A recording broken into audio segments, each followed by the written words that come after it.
उन्हाळ्याच्या या मे महिन्यात पाऊस जो झालाय ना, त्यामुळे आपल्या खेड तालुक्यातील म्हणजेच आपल्या पश्चिम पट्ट्यातील जे नेचरचं सौंदर्य असं खुललंय ना, आज शब्दांमध्ये मांडण्याचा प्रयत्न करत आहे. सकाळी सकाळी पावसाच्या आवाजाने जाग आली, बाहेर आले आणि हा समोर सुंदर नजारा पाहिला. अगदी खूप साऱ्या धुकं आणि पावसांच्या या सरी व खासरं सर्व भिजलेली. दाढ भाजणीच्या या सीझनला खासरांमध्ये पाणी भरलंय आणि गवत झालंय. अंघोळ केल्यानंतर फेरफाटका मारायला निघालो तर ढगांचा गडगडाट ऐकू आला. आय हाय, किती सुंदर दिसतंय आमचं गाव. नदीच्या पाण्यात जरा गाळ झालाय. बरं, किरवं पण याच सीझनला मिळतात. या पुलावरून जाताना असं वाटलं आणखी 2 महिन्यानंतर इथे काही नजारा असेल. लोकांनी गौऱ्या भिजाव्या नाहीत म्हणून प्लॅस्टिकच्या कागदाने झाकून ठेवल्यात.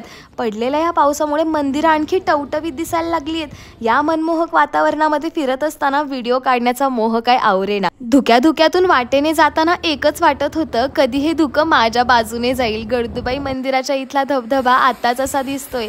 पाण्याचा हा वाहता आवाज ऐकून आणखी छान वाटलं. ओढे पण वाहू लागलेत बरं का.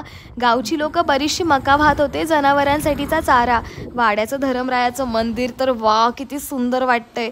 बरं, पाऊस पाहता पाहता भजी खाणे हे कंपल्सरी आहे. स्वर्गाहूनही सुंदर असा हा आपला पश्चिम पट्टा आहे. कोण हा व्हिडिओ शहरातून पाहतंय त्यांनी कमेंट करा. यार, मी तर हे सुख समोरासमोर अनुभवतीये. आता लाईक आणि फॉलो करून जा.